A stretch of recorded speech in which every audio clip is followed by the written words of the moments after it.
सहनाववतु सहनौ भुनक्तु सह वीर्यं करवावहै तेजस्विनावधीतमस्तु मा विद्विषावहै।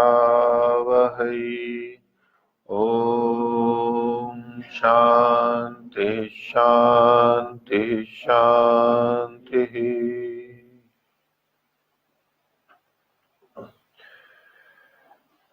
योग दर्शन की चौथी कक्षा।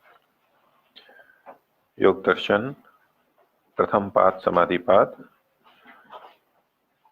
इसके दूसरे सूत्र तक हमने पीछे देखा था।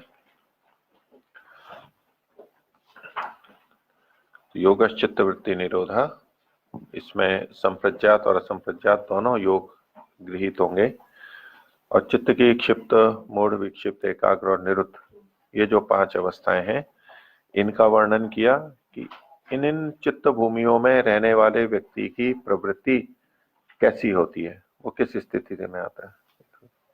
आगे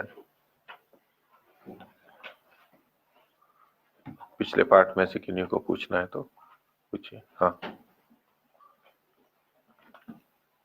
पूछो। उनके पास माइक हो वही हाथ खड़ा करें पहले।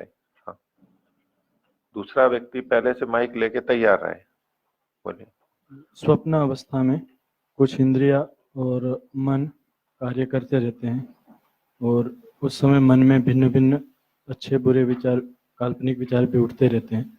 उस समय चित्त किस भूमि में है, ये कैसे जाता है? पहली बात तो उस समय ये बोध ही नहीं होता है उस समय में कि मैं सो रहा हूं और सोते हुए देख रहा हूं। जानने की इच्छा भी नहीं है और आप उसको लें भी कि सपना देख रहे हैं, तब भी हमें लग रहा है कि जग रहे हैं और अपने आप को देख रहे हैं। वही लक्षण होंगे कि हम उस समय किस तरह की प्रवृत्तियों में हैं। इन सबके अंदर क्षिप्त, मूढ़ और विक्षिप्त, इन 3 के अंतर्गत देख लेंगे इन 3 में से कौन सी स्थिति है, किस तरह की प्रवृत्ति चल रही है, वैसा मानेंगे। उस समय स्वप्न अवस्था में आत्मा चित्त को प्रेरित करेगा कार्य के लिए? नहीं करेगा। पिछले संस्कार हैं उससे चल रहा है, उसको कोई बोध नहीं है वहां पर। आत्मा को तो पता नहीं है मैं कौन हूं, कहां हूं। जो भी वो उसने कल्पित कर रखा है अपने को, इसी शरीर के रूप में कल्पित कर रखा है, तो वो दिखाई देगा, नहीं तो कुछ और रूप में। थोड़ा सा आत्मा और मन का थोड़ा सा संयोग, हल्का संयोग वहां पर रहता है। और जिस समय विवेक ख्याति का निरुद्ध कर देता है चित्त, उस समय उसके बाद जो वहाँ संस्कारोपगम भवति ये कह रहे हैं और आगे कह रहे हैं तत्र न किंचित संप्रजायते, तो फिर संस्कारोपगम भी तो कर रहा है। नहीं, संस्कारोपगम कर रहा है का क्या मतलब आप ले रहे हैं? संस्कारोपगम का मतलब आप सोच रहे हैं कि संस्कारों का ज्ञान कर रहा है। संस्कारोपगम का मतलब क्या कर रहा है? आपको दोनों में विरोध क्यों लग रहा है? वहां कहा कि न तत्र किंचित संप्रज्ञायते, वहां कुछ किसी विषय का ज्ञान नहीं होता है। असंप्रज्ञात में किसी विषय का ज्ञान नहीं होता है, तो ठीक है। उसका संस्कारोपगम से विरोध कहाँ आ रहा है? संस्कारोपगम से विरोध आपको तब लगेगा जब संस्कारोपगम का आप अर्थ ये लोगे कि संस्कारों का ज्ञान कर रहा होता है, तो विरोध आएगा कि इधर तो कहा कि कुछ भी नहीं जाना जाता, उधर संस्कारों को जान रहा है। ऐसा कुछ क्या विरोध आपके मन में दिखाई दे रहा है, वो बताओ। उस समय चित्त पूरी तरह रुक जाता है, तो यदि संस्कारों की तरफ जा रहा है ऐसा मानेंगे? क्या मतलब है संस्कारों की तरफ जाने का? संस्कार मतलब जो चित्त का धर्म है, चित्त में जो संस्कार है। नहीं, संस्कार तो आपने संस्कार का अर्थ बताया। मैंने क्या पूछा? संस्कारों की तरफ जाना जो आप बोल रहे हो उसका क्या मतलब है? तो आपने संस्कार का अर्थ बताया। संस्कारों की तरफ जाने का क्या मतलब है? उसका चित्त में आना, संस्कार तो संस्कार तो चित्त में ही रहते हैं, आना क्या होगा? क्रिया में आना। क्रिया में आने का क्या मतलब होता है? संस्कारों का क्रिया में आने का क्या मतलब होता है? ये मतलब ये अर्थ कहां से उठाया आपने? बीच में जो संस्कार विचार रूप में आना। तो विचार रूप में आ गए तो फिर तो वृत्ति हो गई, वो निरुद्धावस्था कहाँ हुई? वृत्ति के रूप में अगर संस्कार आ रहे हैं तो ये तो निरुद्ध अवस्था नहीं हुई ना। चित्त का ज्ञानात्मक व्यापार, ये चित्त के व्यापार है, चित्त का ज्ञानात्मक व्यापार होता है, तो वो निरुद्ध हो गया। अगर वृत्ति आ रही है, आप वृत्ति शब्द का प्रयोग कर रहे हो, विचार शब्द का प्रयोग कर रहे हो, तो ये ज्ञानात्मक व्यापार चल ही रहा है चित्त का, तो फिर तो निरुद्ध अवस्था ही नहीं हुई। इसलिए चूंकि हम यहाँ पर निरुद्ध अवस्था की बात कर रहे हैं, इसलिए संस्कारों का वृत्ति रूप में आना या संस्कारों को जानना, ऐसा अर्थ तो ले ही नहीं सकते यहाँ पर। ठीक है, संस्कारोपगम का अर्थ दूसरा जो आगे सूत्र भी बताया कि संस्कार शेषो अन्य विराम प्रत्यय अभ्यास पूर्व संस्कार शेषो अन्य, यह सूत्र है ये आगे, तो उसको निरुद्ध अवस्था को संस्कार शेष की स्थिति कहते हैं। यानी वृत्तियां तो समाप्त हो गई लेकिन संस्कार अभी बचे हुए हैं, संस्कार शेष है। लेकिन संस्कार वृत्ति के रूप में आ रहे हैं ऐसा नहीं कहा जा रहा है, संस्कार सुप्त है अभी, वृत्ति के रूप में नहीं आ रहे। इसलिए दोनों में कोई विरोध नहीं है। चित्त निरुद्ध अवस्था में है लेकिन चित्त में संस्कार है अंदर, वो संस्कारों को उठा नहीं रहा है, संस्कारों को देख नहीं रहा है, बस संस्कार है वहां पर शेष है, तो चित्त निरुद्ध अवस्था में है। इसलिए इसको कहा जाता है न तत्र किंचित संप्रज्ञायते। मन के माध्यम से, चित्त के माध्यम से कुछ भी नहीं जान रहा होता है उस समय। आत्मा परमात्मा को तो जान रहा होता है, परमात्मा का साक्षात्कार करता है, आत्मा जान रहा होता है वो, मन में नहीं, मन तो निरुद्ध है। आत्मा सीधे परमात्मा को जानता है, यानी परमात्मा आत्मा को अपना स्वरूप दिखाता है बिना चित्त के, वहां उपकरण की, चित्त की आवश्यकता नहीं होती। जैसे संसार के पदार्थों की या आत्मा के ज्ञान की चित्त के बिना स्थिति नहीं बनती, आत्मा मन के माध्यम से, चित्त के माध्यम से ही जानते हैं। तो जब जब संसार के पदार्थ या आत्मा का ज्ञान हो रहा होता है उस समय तो चित्त क्रियाशील रहता है, चित्त के माध्यम से ही ज्ञान होता है। इसलिए ये सारे संप्रज्ञात समाधि के विषय हैं, आत्मा तक संप्रज्ञात के विषय हैं, उस समय चित्त एकाग्र अवस्था में रहता है। लेकिन परमात्मा का ज्ञान संप्रज्ञात समाधि में नहीं होता, और परमात्मा के ज्ञान के लिए चित्त की भी आवश्यकता नहीं होती। चित्त निरुद्ध अवस्था में पड़ा है बस एक तरफ, कुछ आवश्यकता नहीं है उसकी। इसलिए चित्त कुछ नहीं जानता है, न तत्र किंचित संप्रज्ञायते। मन के द्वारा, चित्त के द्वारा कुछ भी नहीं जाना जाता है, पर आत्मा परमात्मा को जान रहा होता है। हो गया? यहाँ उपगम शब्द से शेष ऐसा अर्थ लेंगे। शेष तो सीधा अर्थ नहीं है उसका, लेकिन वो संस्कारों की तरफ गया होता है, तो संस्कारों की स्थिति में होता है बस। चित्त में संस्कार शेष रहते हैं, जब संस्कारों की स्थिति रहती है, संस्कारों की तरफ गया हुआ होता है चित्त, संस्कार उसी में ही है। यानी वृत्तियां समाप्त हो गई बस, अब संस्कार संस्कार है वहां अंदर। और पूर्व प्रथम सूत्र में सर्ववृत्ति निरोध ऐसा शब्द आया था, और यहाँ चित्त वृत्ति निरोध। तो यदि विषय चल रहा है तो वृत्ति तो सबसे पहले चित्त में ही उठती है, तो ऐसा चित्त वृत्ति निरोध ऐसा क्यों कह रहे हैं? चित्त वृत्ति निरोध इसलिए कि चित्त का विशेषण है, ये तो सूत्रकार ने कहा है, सूत्रकार ने कहा है क्योंकि दूसरी भी वृत्तियां होती हैं, उनका ग्रहण यहाँ नहीं चाहते, यहाँ चित्त की वृत्तियों को ग्रहण करना चाहते हैं। चित्त वृत्ति निरोधा में चित्त शब्द विशेषण है, ठीक है। चित्त से वृत्ति ही चित्त वृत्ति, अभी उत्तर सुन लो। और चित्त की वृत्ति, चित्त से वृत्ति, चित्त की वृत्ति, तो चित्त शब्द, चित्त और वृत्ति में विशेषण विशेष्य भाव देखो। विशेषण कौन है? चित्त विशेषण है, और विशेष्य वृत्ति है। विशेषण का प्रयोग कब होता है व्याकरण में, कई भी भाषा में विशेषण कब होता है? विशेषण तब होता है जब संभव हो और व्यभिचार हो। जब वो विशेषता उस विशेष्य में पहले तो संभव होनी चाहिए, और दूसरा उसका व्यभिचार भी देखा जाना चाहिए, यानी उसका अभाव भी होना चाहिए। संभव और व्यभिचार में विशेषण लगता है, व्याकरण का सिद्धांत है, भाषा शास्त्र का सिद्धांत है। यदि वो विशेषता उस विशेष्य में संभव ही ना हो तो कभी भी प्रयोग नहीं किया जाएगा। ठीक है। और व्यभिचार नहीं हो, संभव तो हो लेकिन व्यभिचार नहीं हो तो भी प्रयोग नहीं किया जाएगा। जैसे कि मांसाहारी गाय, क्या बोला, मांसाहारी गाय या शाकाहारी शेर। तो मांसाहारी गाय शब्द में विशेषण क्या है, मांसाहारी, गाय विशेष्य है। तो कभी ऐसा होता है कि मांसाहारी गाय है, नहीं। और शाकाहारी शेर में शाकाहारी है ये विशेषण है और शेर है विशेष्य। तो गाय में चूंकि मांसाहार संभव ही नहीं है इसलिए ये विशेषण नहीं बनेगा। शेर में शाकाहार संभव ही नहीं है इसलिए वो विशेषण नहीं बनेगा। तो विशेषण बनने के लिए पहले तो संभव होना चाहिए। जैसे कि हम कहें कि मांसाहारी मनुष्य, शाकाहारी मनुष्य, संभव है ना, संभव है। शाकाहारी भी मनुष्य संभव है और मांसाहारी भी संभव है, संभावना में देखा जाता है। संभव होना चाहिए एक तो, और दूसरा है व्यभिचार भी होना चाहिए। व्यभिचार का मतलब है कि वो नहीं भी हो। जैसे कि जैसे हम जब कहेंगे कि शाकाहारी मनुष्य, तो मनुष्य का शाकाहारी होना संभव है और उसका व्यभिचार भी देखा जाता है, अर्थात कोई मनुष्य शाकाहारी न हो, मांसाहारी हो, यह भी देखा जाता है। अगर संभव तो हो लेकिन व्यभिचार ना हो तो भी विशेषण नहीं लगता। जैसे कि शाकाहारी गाय, ऐसा बोलते हैं कभी? मांसाहारी गाय तो बोलते नहीं है क्योंकि संभव नहीं है, लेकिन शाकाहारी गाय ऐसा बोलते हैं क्या? ये देखो शाकाहारी गाय जा रही है, संभव तो है वो शाकाहारी है लेकिन उसका व्यभिचार नहीं है क्योंकि सारी गायें शाकाहारी ही हैं, घास पात ही खाती हैं, इसलिए व्यभिचार नहीं है। अगर कुछ गायें घास खाती, कुछ मांस खाती, तो अब ये व्यभिचार संभव था।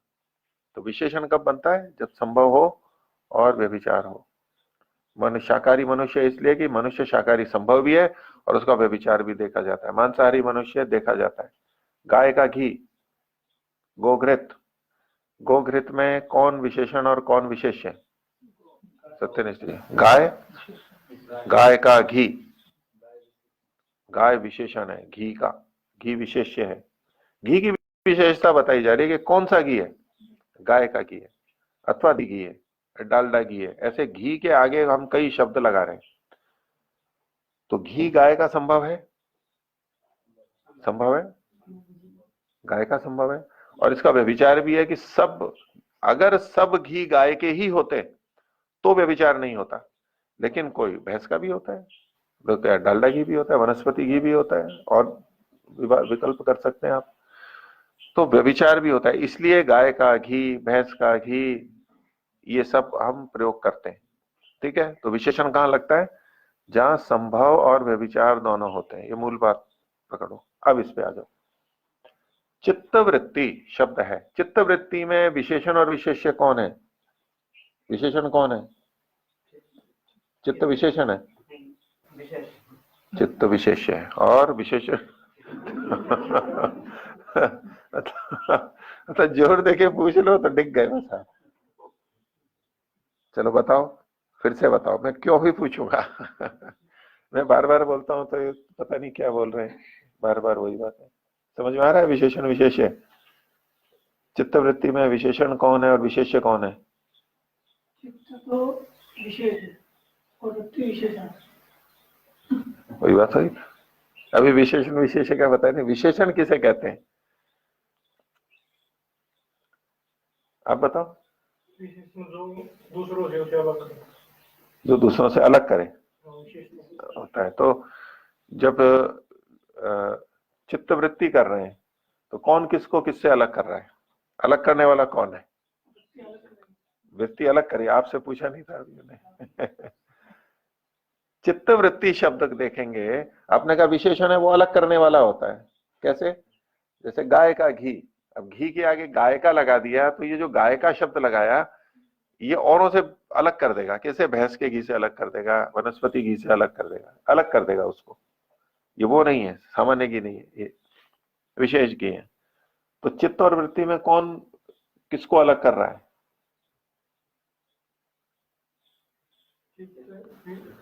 चित्त विशेष चित्त विशेष विशेषण है, विशेष विशेष्य है, और विशेषण क्या है?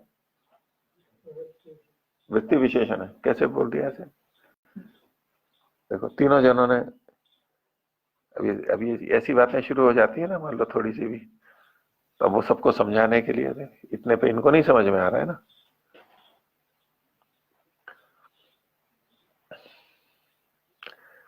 चित्त को विशेषण मानेंगे, वृत्ति को विशेष्य मानेंगे। वृत्ति कौन सी वृत्ति?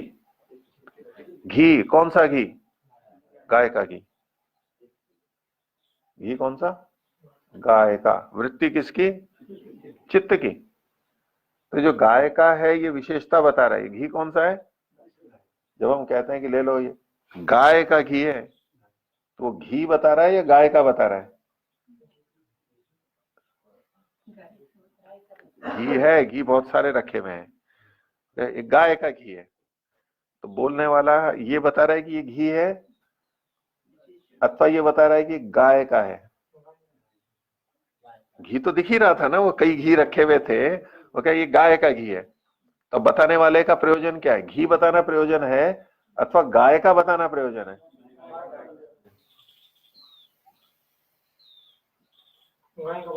गाय का बताना। तो ये उसकी विशेषता हुई ना। तो गाय का जो है ये विशेषण हो गया, गाय का विशेषण हो गया। घी विशेष्य हो गया। विशेषता किसकी बताई जा रही है? घी की। और क्या विशेषता है इस घी की? इस घी की क्या विशेषता है? ये गाय का है, तो गाय जो हो, गाय का, ये जो हो गया विशेषण हो गया उसका। और घी नहीं, और घी अलग हो गए, उससे अलग ये गाय का घी। तो चित्त वृत्ति में चित्त शब्द है, क्या है? फिर गलत बोल दिया। चित्त वृत्ति में चित्त शब्द क्या है? चित्त शब्द तो विशेषता है, विशेषता होता है। फिर उल्टा बोल रहे। नहीं, विशेषण और विशेषता अलग अलग होते हैं। ये बोले विशेषता है, बोले नहीं नहीं नहीं, गलत है, विशेषण है। तो विशेषता और विशेषण में क्या भेद है? इसमें जो चित्त की विशेषता बता रहे हैं। देखो विशेषता किसकी होती है? द्रव्य की होती है। विशेषता किसकी होती है? द्रव्य की होती है। ठीक है। तो चित्त और वृत्ति, इसमें द्रव्य कौन है? चित्त द्रव्य है या वृत्ति द्रव्य है? द्रव्य कौन है? द्रव्य तो चित्त है, लेकिन द्रव्य तो चित्त है। अभी नहीं, जितना मैं पूछ रहा हूं उतना ही उत्तर दो। द्रव्य कौन है? चित्त है। और वृत्ति उसका धर्म है। वृत्ति किस में रहती है? चित्त में रहती है। तो धर्म और धर्मी की दृष्टि से, गुण और गुणी की दृष्टि से, जैसे कि ये हम कहें सफेद लेखनी, तो सफेद क्या है? धर्म है इसका ना, गुण है। और लेखनी क्या है? ये धर्मी है। वैसे चित्त और वृत्ति में देखेंगे तो धर्मी कौन है? चित्त। और वृत्ति क्या है? धर्म हुआ ना, गुण हुआ ना उसका। नहीं, वृत्ति तो उसी में, वृत्ति किस में रहती है? चित्त में रहती है। वो क्रिया है। ये गुण की दृष्टि से देखेंगे तो, अब जैसे मान लो ये, मान लो मेरा हाथ में हिला रहा हूं, व्यायाम कर रहा हूं, हाथ हिला रहा हूं, तो ये जो हाथ का व्यापार हो रहा है, ये व्यापार किस में है? हाथ में है ना। तो क्या हाथ कैसा है? व्यापार वाला है, गति वाला है। तो वृत्ति तो हो गई धर्म, और धर्मी हो गया। तो जो धर्म होता है वो विशेषण होता है, विशेषता विशेषता होता है। तो ये रुका हुआ हाथ है, ये चलता हुआ हाथ है। तो चित्त और वृत्ति में देखेंगे तो चित्त तो क्या हुआ? द्रव्य। और वृत्ति क्या हुई? उसका धर्म। ठीक है। तो ऐसे में विशेषण कौन हुआ? इस हिसाब से तो फिर वृत्ति बनती है। तो इस हिसाब से तो हिसाब पलट गया ना आपका। वो आपका हिसाब पलट गया। मैंने दूसरे ढंग से बोला तो अभी हिसाब पलट गया। इस हिसाब से वृत्ति हो गई विशेषण। गुण और द्रव्य को देखेंगे तो इस हिसाब से वृत्ति हो गई विशेषण और चित्त हो गया विशेष्य। ठीक है। तो अब बताओ, चित्त विशेषण है या विशेष्य है?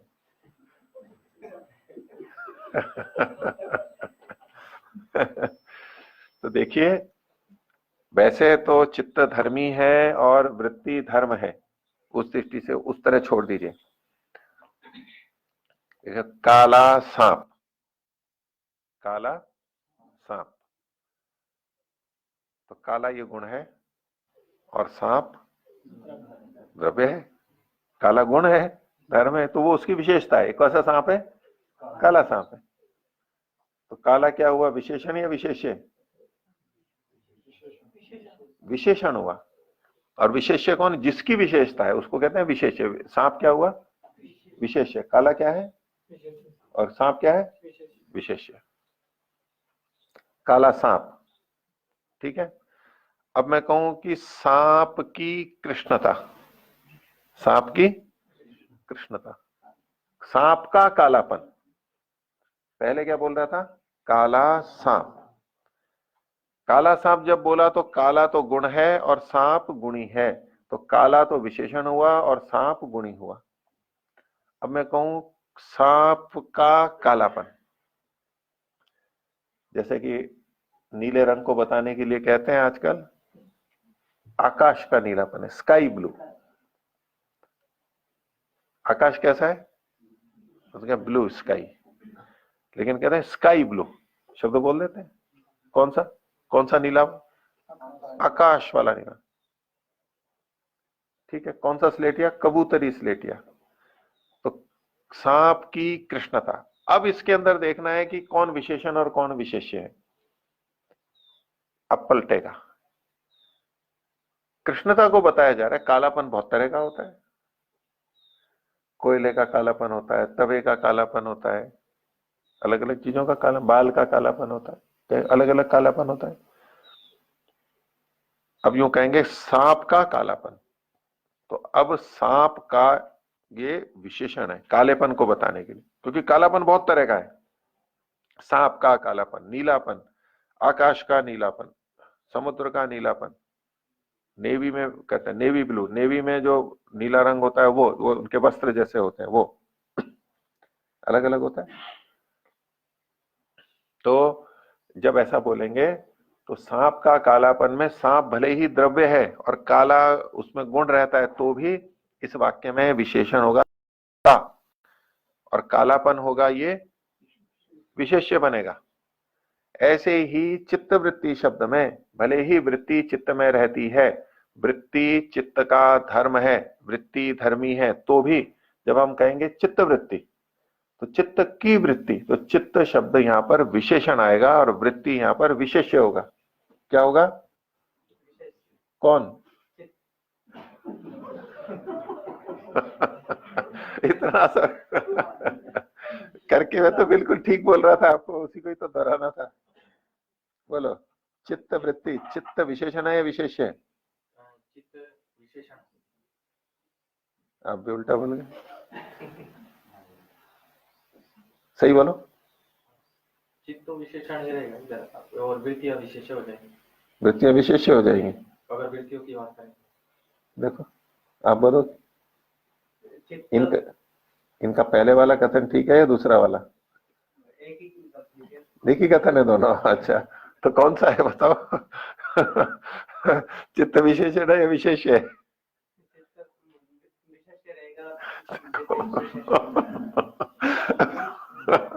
फिर वही के वही पर इन्होंने क्या बोला था? चित्त को विशेषण बोला था। तो आप जब इनकी बात को है तो जू का तो बोल देते ना।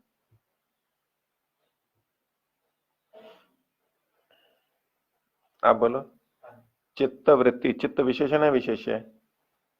चित्त तो विशेष है और वृत्ति विशेषण है। वहीं पर ये लेकिन आप जिस संदर्भ में पूछ रहे हैं, अब यहाँ जो वृत्ति है, यही इसी संदर्भ में मैं चित्त वृत्ति शब्द बोल रहा हूं। योग चित्त वृत्ति निरोध है, तो चित्त वृत्ति शब्द का ही प्रयोग हो रहा है बस।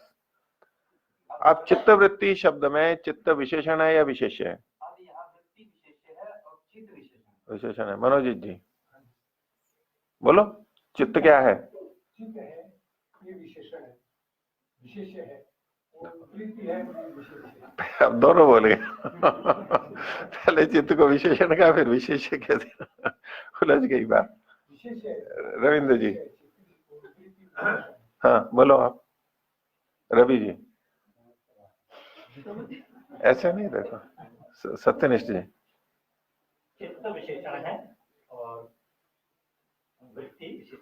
चलो चलो, जिनको समझ में आ रहा है ठीक है, नहीं तो छोड़ दो। अभी इनके लिए विशेषण और विशेष शब्द ही इतने नए हैं कि उसमें भी उलझ पुलझ हो रही होगी कि ये विशेषण क्या है और विशेष्य क्या है। दोनों विशेष विशेष ही लग रहे हैं। विशेषण भी विशेष है और विशेष्य भी विशेष है। ये अंतर क्या है विशेषण और विशेष्य में? शब्द ही कठिन हो रहे होंगे कईयों को। जिनको कठिन लग रहा है उनको छोड़ दीजिए। अब मैं उत्तर पे आता हूं कि चित्त वृत्ति, इन्होंने पूछा था कि यहाँ पर चित्त शब्द क्यों लिखा। तो कल जो मैंने संक्षेप से बताया था कि चित्त वृत्ति, चित्त इसका क्योंकि चित्त पहले इसमें कि चित्त विशेषण है और वृत्ति विशेष्य है। वृत्ति की विशेषता बताई जा रही है। विशेषण कब लगता है? जब संभव और व्यभिचार दोनों हो। संभव क्या है कि वृत्ति चित्त की हो सकती है, जैसे घी गाय का हो सकता है, संभव है। तो वृत्ति चित्त की हो सकती है, संभव है, इसलिए पहली बात तो विशेषण लग सकता है। दूसरा, वो उसका व्यभिचार भी होना चाहिए। व्यभिचार क्या है कि वृत्तियां चित्त से भिन्न की भी होनी चाहिए। तो भिन्न की जैसे कि इंद्रियों की वृत्ति, इंद्रियों की भी वृत्ति होती है। वृत्ति मतलब है व्यापार, इंद्रियों की भी वृत्ति होती है। तो चित्त वृत्ति शब्द यहां इन्होंने इसलिए पढ़ा कि वृत्ति का तो ग्रहण करना चाहते थे, लेकिन अगर चित्त शब्द नहीं पढ़ते तो सारी वृत्तियां आ जाती, सब वृत्तियों का यहां पर ग्रहण होता। अगर गाय का घी शब्द में गाय का नहीं बोला जाता, केवल घी लेकर के आओ, तो घी से किसका ग्रहण होता? सभी घी का ग्रहण हो जाता। जैसे ही हमने गाय का घी बोला तो अब सब घी का ग्रहण नहीं हो सकता, अब गाय के ही घी का ग्रहण होगा, दूसरे घी का ग्रहण नहीं होगा। अब वनस्पति घी का ग्रहण नहीं होगा। देसी घी शब्द बोलते ही देसी शब्द, अब दूसरे वनस्पति का ग्रहण नहीं होगा। तो ऐसे ही चित्त वृत्ति शब्द में यहाँ चित्त शब्द इसलिए रखा है पतंजलि जी ने कि यदि चित्त शब्द नहीं होता और योग वृत्ति निरोधा, योग वृत्ति निरोधा, ऐसा वृत्ति निरोधा केवल इतना ही होता, चित्त शब्द हटा देते तो किसी भी वृत्ति का निरोध होता तो योग कहलाता, या तो सब वृत्तियों का। इंद्रिय वृत्तियां भी इसमें आ जाती। योग की योग क्या है? चित्त की वृत्तियों का निरोध ही है बस, इसलिए चित्त शब्द का प्रयोग किया गया। वृत्तियां दूसरी भी होती हैं, व्यभिचार भी होता है। बोलो। जो विशेषण होता है उसमें व्यभिचार, जैसे ईश्वर के लिए हम लगाते हैं आनंदमय ईश्वर या शुद्ध आत्मा, वहां तो व्यभिचार नहीं होता, विशेषता है सिर्फ बताना। जहां हम पहली बार किसी को बताते हैं वहां पर तो ये इस रूप में प्रयोग होगा। शेर के 4 पैर होते हैं, तो 4 पैर होते हैं, बताना है, विशेषता है उसकी तो बताने पड़ेंगे। लेकिन कभी हम पहचान के लिए कहें, शेर का पता है, फिर देखो 4 पैर वाला शेर जा रहा है, बोलते हैं कभी ऐसा? क्यों नहीं बोलते? क्या 4 पैर नहीं होते उसके? संभव है ना, शेर में 4 पैर संभव है ना, होते ही है। ओके, देखो 4 पैर वाला शेर जा रहा है, ऐसा कभी नहीं बोलते हैं। क्यों? क्योंकि उसका व्यभिचार नहीं होता है, सब 4 पैर वाले हैं, सब 4 पैर वाले। तो सामान्यतया जब हम गुण धर्मों को बताते हैं वहां पर तो ठीक है,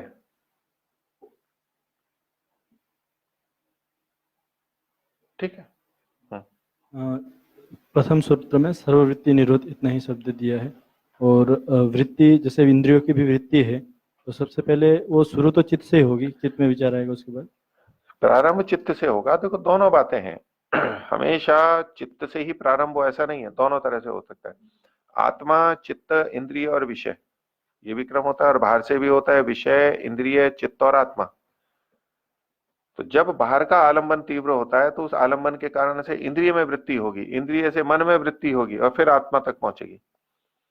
अंदर से प्रेरणा है तो आत्मा पहले इंद्रिय मन को प्रेरित करेगा, मन इंद्रिय को प्रेरित करेगी, इंद्रिय विषय तक जाएगी। तो पहले मन में होगा, ये कोई नियम नहीं है। जैसे कि हम सो रहे हैं और अचानक तीव्र विस्फोट हो गया और हम जग गए, अब ऐसे में जो चित्त में वृत्ति हुई है उससे पहले इंद्रिय में वृत्ति हो चुकी है। विस्फोट हुआ, विस्फोट से इंद्रिय में वृत्ति हुई और उससे मन में वृत्ति हुई और फिर आत्मा को बोध हुआ। इसलिए ये शब्द मत बोलिए आप कि सदा मन में ही पहले वृत्ति होगी। सदा मन में पहले वृत्ति होगी, यह नियम नहीं है। दोनों तरह से हो सकता है। प्रथम सूत्र में जो कह रहे सर्ववृत्ति निरोध, सूत्र में नहीं, भाष्य के अंदर। भाष्य में वहां चूंकि इस प्रसंग में चित्त वृत्ति है तो वो चित्त ही अर्थ लिया जाएगा, चित्त ही लिया जाएगा। अभी हम बात कर रहे हैं सूत्र की। सूत्र में तो पहली बार चित्त वृत्ति आया है। हाँ, और किन्हीं को पूछना है तो ऐसे माइक पहले लेकर के रखा करो। 2 माइक हैं, आपको मैंने सूचना भी कर दी, तो आपको जब तक पहले का प्रश्न चल रहा है आपको माइक लेके रखना चाहिए। तो आगे दो, अगर पीछे कोई प्रश्न करता नहीं है तो आगे दो उसको, बोलिए। तो ये जो उधर पूछने वाले हैं कोई? नहीं हो तो आगे दे दो। हाँ, ये हमें 2 शब्द आया, एक धर्म में ध्यान और एक धर्म में समाधि। हाँ, दोनों एक ही है ना? एक ही बात है। धर्म में एक समाधि शब्द कहाँ आया यहाँ पर? धर्म में एक ध्यान ही तो आया है। भाष्य में धर्म में समाधि में। हाँ, बस भाष्य एक ही जगह आया, धर्म में एक ध्यान आया ना। धर्म में एक समाधि कहाँ लिखा है यहाँ पर? वो तो बाद में आया सूत्र ना। धर्म में एक समाधि का नाम जो है, तो धर्म में एक ध्यान या ध्यान शब्द समाधि के अर्थ में ही आया है। और जो धर्म में समाधि है वो संप्रज्ञात समाधि का ही उच्च अवस्था है, असंप्रज्ञात की। लेकिन यहाँ में संप्रज्ञात समाधि का लिखते हैं। मैं सूत्र की और भाष्य की बात कर रहा हूँ, उसमें दृष्टि भेद है। कुछ लोग इसको संप्रज्ञात में मानते हैं, कुछ लोग असंप्रज्ञात में मानते हैं। इसको आप अभी विचारधारा में रखिए प्रश्न को। जब चौथा पाठ पढ़ेंगे तो वहां सूत्रकार जिस तरह से वर्णन कर रहे हैं तो उसमें वो असंप्रज्ञात की तरफ जाएगा, असंप्रज्ञात की तरफ जाएगा। और जो असंप्रज्ञात समाधि लगते हैं तो असंप्रज्ञात समाधि लगने के बाद भी संस्कार का लेश रहता है। हाँ बिल्कुल, संस्कार तो शेष रहते ही हैं फिर भी।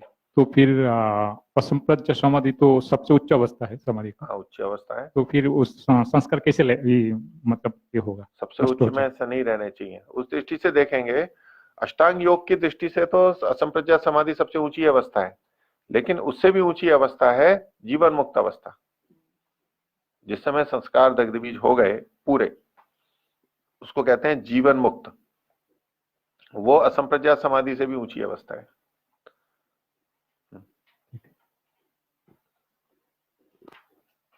और कोई? ये जो आचार्य जी, मतलब एक छोड़ के तीसरी एक साथ हो सकती है? एक छोड़ करके? जैसे पहली क्षिप्त अवस्था है, विक्षिप्त अवस्था हो सकती है व्यक्ति की, एक ही व्यक्ति की? दोनों जी, मिश्रण होगा, फिर अलग अलग हो सकती है। हो सकती है। ऊंचा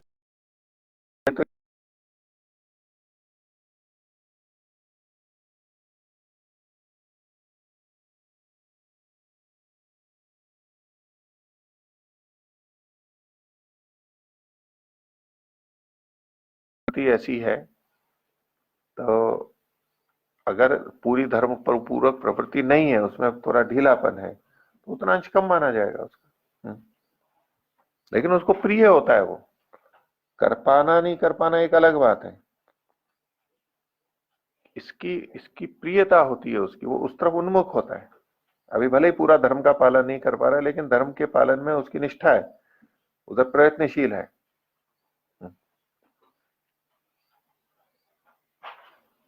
हो गया, आगे देखिए।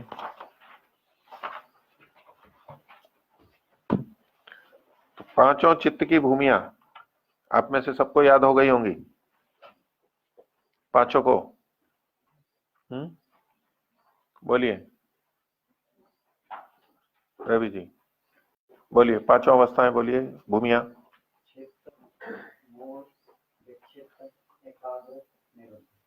ठीक है, आगे देखिए। तो योग दर्शन समाधिपाद पृष्ठ संख्या 24, सूत्र संख्या 3। तो इसमें सूत्र के ऊपर आप देखेंगे एक गहरे अक्षरों में पंक्ति लिखी हुई है, वो अव लिखा हुआ है, अवतरणिका। सूत्र की भूमिका है ये अवतरणिका। अवतरण करते उतरते, जैसे हवाई जहाज का अवतरण होता है ना, लैंडिंग होती है, अवतरण करता है, फिर वहां स्थित होता है, तो ये उस वहां पहुंचते हैं अवतरणिका। कहते हैं तदवस्थे चेतसी, उस अवस्था वाले चित्त के होने पर। किस अवस्था वाले? चित्त वृत्ति योगश चित्त वृत्ति निरोधा, ये भी चित्त की एक अवस्था है, तो उस अवस्था के होने पर। तदवस्थे चेतसी विषया भावात, विषय का अभाव होने पर। क्योंकि जब योगश चित्त वृत्ति निरोध है तो उसमें विषय का अभाव हो जाएगा। अब विषय का अभाव कहां पर होगा? वहां हमने दो तरह की स्थितियां देखी, एकाग्र और निरुद्ध। उन दोनों को ही योग कहा है उन्होंने, संप्रज्ञात भी और असंप्रज्ञात भी। तो दोनों में से किसमें विषय का अभाव होता है? अभी तक जो हमने समझा है असंप्रज्ञात में। असंप्रज्ञात समाधि में विषय का अभाव है, क्योंकि उसमें कोई वृत्ति नहीं है चित्त की।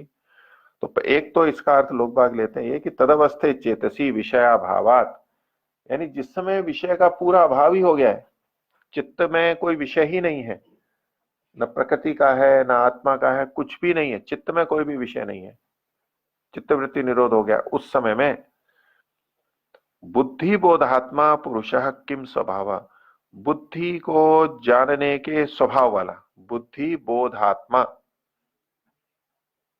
बुद्धि यहां पर चित्त के लिए आया है, चित्त का प्रसंग चल रहा था, लेकिन यहां बुद्धि शब्द आ गया। देखिए इससे क्या पता लगता है कि चित्त और बुद्धि को एक मान करके चल रहे हैं। बुद्धि बोधात्मा, बुद्धि को बोध कहते हैं ज्ञान को, मेरे को इस चीज का बोध है, तो बुद्धि को जानना, और फिर है आत्मा, उसका स्वभाव। जैसे पुण्यात्मा, पुण्यशील व्यक्ति को कहेंगे पुण्यात्मा। तो बुद्धि को जानने के स्वभाव वाला, आत्मा का शब्द यहां पर स्वभाव वाला, पुरुष, जो पुरुष है यानी आत्मा। क्योंकि पुरुष शब्द आत्मा के लिए अलग से आया, बुद्धि बोधात्मा में आत्मा शब्द का मतलब आत्मा नहीं लेंगे। तो बुद्धि को जानने के स्वभाव वाला जो पुरुष है आत्मा, आत्मा बुद्धि को जानने के स्वभाव वाला है। आत्मा हमेशा बुद्धि को ही जानता रहता है, चित्त को जानता रहता है, बुद्धि को जानता रहता है, एक ही बात है।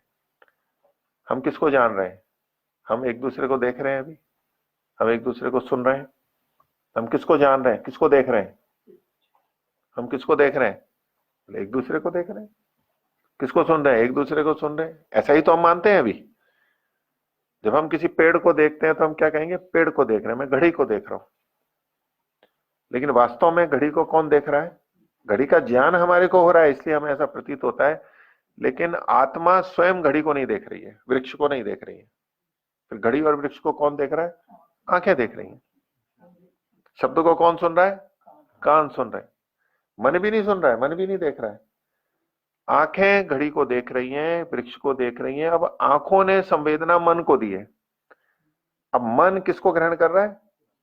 चक्षु इंद्रिय को, श्रोत इंद्रिय को। वो सीधे सीधे विषय को नहीं ग्रहण करता है। अगर मन सीधे ही विषय को ग्रहण कर ले तो फिर इंद्रियों की जरूरत ही नहीं है।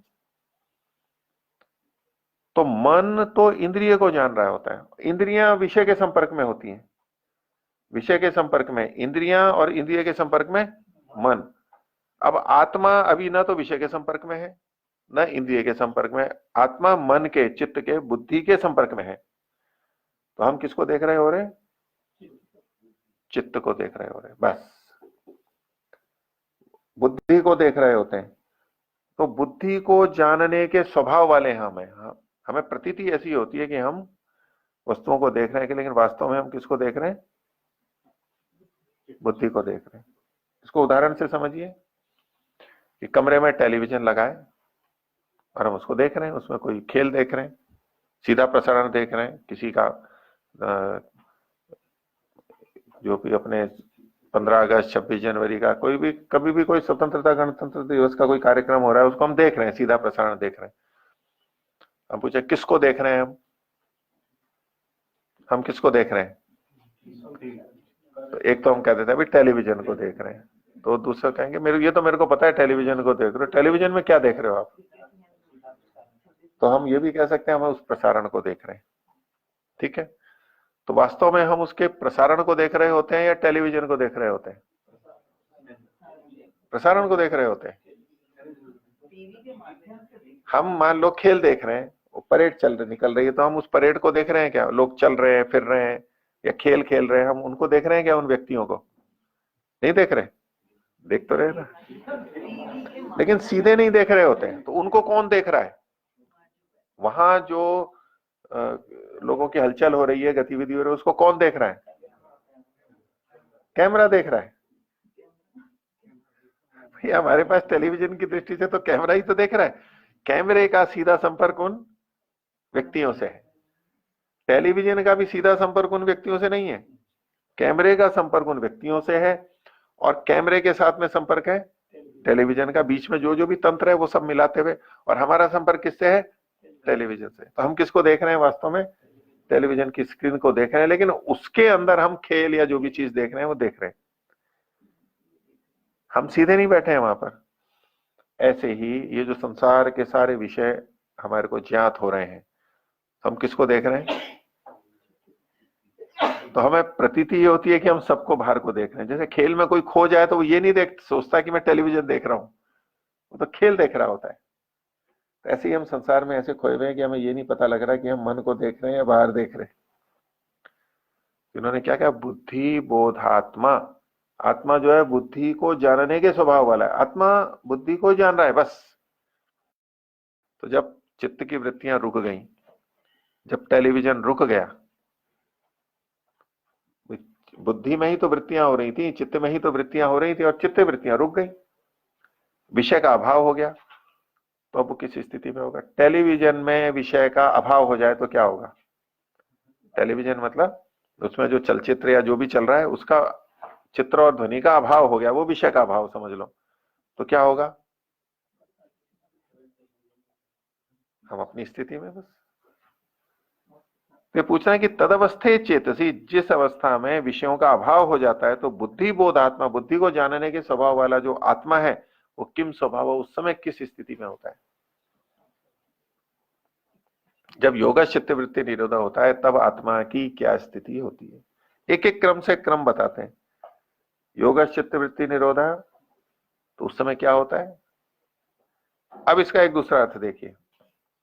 विषयाभावात का अभी हमने अर्थ क्या लिया? जब चित्त की वृत्तियां रुक जाती हैं पूरी तरह से। लेकिन चूंकि पीछे योग चित्तवृत्ति निरोधा में दो प्रकार का योग कहा गया है, तो असंप्रज्ञात का जो अर्थ था वो तो हमने यहां घटा के दिया, लेकिन संप्रज्ञात समाधि में भी विषयों का अभाव होता है। एक विषय को छोड़ के बाकी विषयों का अभाव होता है। इस दृष्टि से संप्रज्ञात का भी इसमें ग्रहण करेंगे कि जब संप्रज्ञात समाधि में अन्य विषयों का अभाव हो जाता है तो आत्मा किस स्वरूप वाली होती है? इस सूत्र का जो आगे आ रहा है, इसकी भूमिका, इसको दोनों अर्थों में हम लेंगे, चूंकि दोनों तरह का योग पीछे स्वीकार किया गया है। तो जब अन्य विषय रुक जाते हैं तब आत्मा किस स्वरूप में होता है, और जब चित्त में कोई भी वृत्ति नहीं होती है तब आत्मा किस रूप में स्थित होता है? ये प्रश्न होंगे। एक ही पंक्ति से दो प्रश्न आएंगे और सूत्र हम देखेंगे, सूत्र से भी दोनों के अर्थ निकलेंगे। हाँ, कुछ कहना था?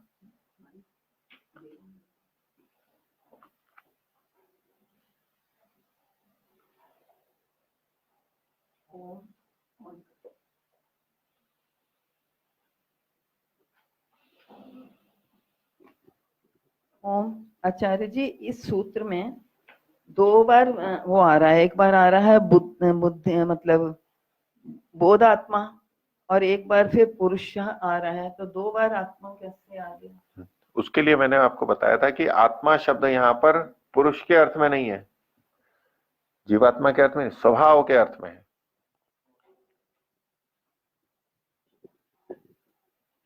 बोधात्मा उस स्वरूप वाला, उस स्वभाव वाला, सतत जो उसमें रहता है वो उसका स्वभाव कहलाता है। बुद्धि को जानने के स्वभाव वाला, उसमें यही हेतु है कि यहाँ आत्मा शब्द लिखा हुआ है। अगर पुरुष शब्द नहीं होता तो फिर भी कहते भाई आत्मा है तो आत्मा का ग्रहण करना चाहिए, लेकिन जब आत्मा के लिए पुरुष शब्द अलग से आ चुका है तो अब ये जो आत्मा शब्द है इसका अर्थ वो पुरुष नहीं है। बुद्धि बोधात्मा, बुद्धि को जानने के स्वभाव वाला, ऐसा अर्थ करते हैं हम इसका। बुद्धि बोधात्मा पुरुष है। यहाँ पर बुद्धि बोधात्मा पुरुष में विशेषण विशेष्य भाव है, पुरुष यहाँ पर विशेष्य है और बुद्धि बोधात्मा पुरुष का विशेषण है। कैसा पुरुष? बुद्धि बोधात्मा, सदा बुद्धि को जानने के स्वभाव वाला, हम बुद्धि को ही देखते हैं। तो तद अवस्थे चेतसी, उस अवस्था में यानी एकाग्र अवस्था और निरुद्ध अवस्था में चित्त के आ जाने पर विषय का जब अभाव होता है तो आत्मा किस स्वरूप में रहता है, ये प्रश्न यहाँ उठाया। अब इसका उत्तर तीसरे सूत्र में, बोलिए। तदा द्रष्टुः स्वरूपे अवस्थानम। तो स्वरूपे अवस्थानम, ये जो सूत्र में अवग्रह लिखा हुआ है ये संधि को बताता है कि यहाँ पर लुप्त हो गया है। स्वरूपे अवस्थानम तोड़ेंगे तो अवस्थानम आएगा, जैसा कि शब्दार्थ में आप देखेंगे कोष्टक में स्वरूपे अलग है और अवस्थानम है, ये आ गया है यहाँ पर। तो तदा द्रष्टु स्वरूपे अवस्थानम, तो तदा का मतलब है तब, तब उस समय में, काल का है तदा, किस समय में, ये सर्वनाम शब्द का प्रयोग है। तो किस समय में, तो पिछले सूत्र से संगत लेंगे, योगश चित्त वृत्ति निरोध, जिस समय योग होता है, जिस समय चित्त की वृत्तियां रुकी भी होती हैं उस समय में, ये है तदा का अर्थ। तदा द्रष्टुहु, दृष्टा के, दृष्टा होता है देखने वाला, तो ये षष्ठी विभक्ति एक वचन है तो का अर्थ आएगा दृष्टा के। स्वरूपे, अपने रूप में, जो उसका अपना स्वभाव है उसमें, स्वरूपे अवस्थानम, अवस्थानम का मतलब है स्थिति हो जाती है, तब दृष्टा के स्वरूप में स्थिति हो जाती है। तदा द्रष्टुः स्वरूपे अवस्थानम, तब दृष्टा के स्वरूप में स्थिति हो जाती है। अब दृष्टा कौन है, इसके दो अर्थ हैं, और इसीलिए संप्रज्ञात असंप्रज्ञात दोनों में यह अर्थ घटेगा। जब संप्रज्ञात की अवस्था है यानी एकाग्र अवस्था, जिस समय अन्य वृत्तियां रुक गई हैं लेकिन एक वृत्ति है, केवल आत्मा से संबंधित वृत्ति है, तब दृष्टा की अपने स्वरूप में स्थिति हो जाती है। तो यहां दृष्टा है आत्मा, जीवात्मा। तदा द्रष्टु स्वरूपे अवस्थानम, संप्रज्ञात समाधि में जब बाहर के विषय रुक जाते हैं तो आत्मा की अपने स्वरूप में स्थिति हो जाती है, अपने में स्थित हो जाता है। तदा द्रष्टु स्वरूपे अवस्थानम, ये पहला अर्थ हुआ। जब हम निरुद्ध अवस्था वाला अर्थ लेंगे तो जिस समय चित्त में कोई भी वृत्ति नहीं है, अभी पीछे जो आत्मा का साक्षात्कार हो रहा था उस समय तो चित्त में एक वृत्ति फिर भी थी, अब वो भी वृत्ति समाप्त हो गई है। ऐसे में अब दृष्टा का अर्थ लेंगे सबके दृष्टा, सबको देखने वाला। कौन है सबको देखने वाला? ईश्वर, परमात्मा। तो तथा तब दृष्टु, सबके देखने वाले उस परमात्मा में के स्वरूप में, दृष्टु स्वरूपे अवस्थानम, स्थिति हो जाती है। किसकी? आत्मा की। पहले अर्थ में था आत्मा की अपने स्वरूप में स्थिति हो जाती है क्योंकि आत्मा दृष्टा है, लेकिन अब दृष्टा का अर्थ लेंगे सबका दृष्टा जो परमात्मा है उसके स्वरूप में स्थिति होती है। किसकी? आत्मा की। यह होगा असंप्रज्ञात में। तो योग चूंकि दो तरह का है, संप्रज्ञात और असंप्रज्ञात, इसलिए इस सूत्र का भी दो ही तरह से अर्थ होगा। आत्मा के स्वरूप में स्थिति होती है और परमात्मा के स्वरूप में स्थिति होती है। कई जने इस सूत्र का अर्थ परमात्मा परक ही लेते हैं केवल, कई जने केवल आत्म परक लेते हैं, दोनों तरह से करते हैं। और महर्षि दयानंद ने परमात्मा परक भी लिया है और आत्म परक अर्थ भी ले सकते हैं। दोनों ही अर्थ यहाँ पर ठीक है क्योंकि योग दो प्रकार का कहा गया है। इसका भाष्य देखिए, स्वरूप प्रतिष्ठा, अपने रूप में प्रतिष्ठा होती है। तदानीम, तब, तदा और तदानीम एक ही अर्थ है। चिति शक्ति, चिति शक्ति चेतन शक्ति, चेतन शक्ति मतलब यहां पर है आत्मा। कैसी होती है? यथा कैवल्य, जैसा मुक्ति में होती है। जैसे मुक्ति में चिति शक्ति अपने स्वरूप में प्रतिष्ठित रहती है वैसी ही इन अवस्थाओं, इस अवस्था में भी हो जाती है। तो कई जने इससे परमात्मा का अर्थ नहीं लेते, वो केवल आत्मा का अर्थ लेते हैं कि आत्मा की अपने स्वरूप में स्थिति हो जाती है और वो परमात्मा को मानते भी नहीं है। आत्मा बस अपने स्वरूप में स्थित हो गया, इससे आगे कोई और दूसरी स्थिति नहीं है, बस आत्मा अपने में आ गया। परमात्मा को वो इस ढंग से जोड़ लेते हैं बाद में कि वो आत्मा ही परमात्मा बन गया, यानी अपने स्वरूप में आ गया। अभी तो अपने को परमात्मा से, ब्रह्म से पृथक मानता था, अब ब्रह्म ही मानने लग गया तो अपने स्वरूप में स्थित हो गया। ऐसा अद्वैत वाले या अन्य समर्थक अर्थ करते हैं। लेकिन यहाँ स्पष्ट ही ईश्वर जो है, ईश्वर और आत्मा का भेद योग दर्शन में स्पष्ट है। आगे आएगा, ये पहले पाद में ही आ जाएगा। तो ईश्वर जो है क्लेश, कर्म, विपाक, आशय, इनसे अपरामनिष्ठ पुरुष विशेष ईश्वर है। तो वहां पर व्यास भाष्य में भी कहा जिसका इनसे योग न हुआ न होगा, जीवात्माओं का तो योग हुआ है और हो भी जाएगा, इसलिए उनका ग्रहण नहीं होता। तो आत्मा और परमात्मा को योग दर्शन में भिन्न ही माना गया है। इसलिए इस सूत्र का अर्थ केवल आत्मा परक करना वो भी ठीक नहीं है, और केवल परमात्मा परक करना वो भी ठीक नहीं है। दोनों ही अर्थ यहाँ पर लिए जा सकते हैं, लेने चाहिए। हाँ, ओमाचार्य जी, ये तदा दृष्टु स्वरूप अवस्थान सूत्र है, तो जो आचार्य जी ये चित्त और बुद्धि एक ही के विषय में अन्य अन्य शब्द प्रयोग किए जाते हैं, कहीं पर चित्त, कहीं पर बुद्धि, कहीं पर मनस इत्यादि, तो ये पृथक पृथक प्रयोग करने का भी कोई प्रयोजन रहता है?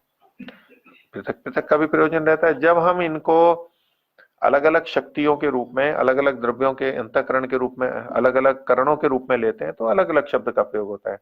जब इनको समान रूप से प्रयोग करते हैं, अंतःकरण के वाची, क्योंकि अंतःकरण के तीनों हैं, तो तीनों में से किसी भी शब्द का प्रयोग कर लेंगे। चित्त का भी प्रयोग कर लेते हैं तो मन का भी प्रयोग कर लेते हैं और बुद्धि का भी कर लेते हैं। इसलिए योग दर्शन में जो चित्त शब्द है वो समान रूप से बुद्धि, मन और चित्त सबके लिए प्रयोग किया गया है, ये मान के चलते हैं हम। तो ये चित्त शब्द का अर्थ क्या होता है आचार्य? जिसमें विचार किया जाता है, जिसके द्वारा हम चिंतन करते हैं। और यहाँ जो मन के लिए बुद्धि शब्द दिया है तो उसका व्युत्पत्ति कैसे करेंगे? उसका भी करेंगे, जिससे जाना जाता है, जिसके द्वारा जाना जाता है। बुद्ध्यते अनया इति बुद्धि, जिसके द्वारा जाना जाता है, जिसके द्वारा हमारे चेतन या ज्ञान होता है, ये सब अर्थ इसमें घटेंगे तो सब घट जाएंगे वैसे। तो यहाँ बुद्धि भी शब्द चित्त के लिए है। तो स्वरूप प्रतिष्ठा तदानीम चिति शक्ति यथा कैवल्ये। अब इस भाष्य को दोनों तरह से घटाना है हमें, सूत्र को तो दोनों तरह से घटाया था। तो जब यहाँ पर सीधे सीधे ये चिति शक्ति शब्द लेते हैं, वो कहते हैं जी व्यास भाष्य के अनुसार तो चिति शक्ति में, चिति शक्ति तो यहाँ पर चेतन आत्मा के लिए ही कहा जा रहा है, बस आत्मा की अपने स्वरूप में स्थिति हो जाती है। और इसी से वो मुक्ति का स्वरूप भी कहते हैं कि बस आत्मा अपने स्वरूप में स्थित हो जाता है, प्रकृति से छूट जाता है, बस यही मुक्ति है। परमात्मा में मिलता है, परमात्मा का आनंद लेता है, ये अर्थ नहीं करते वो।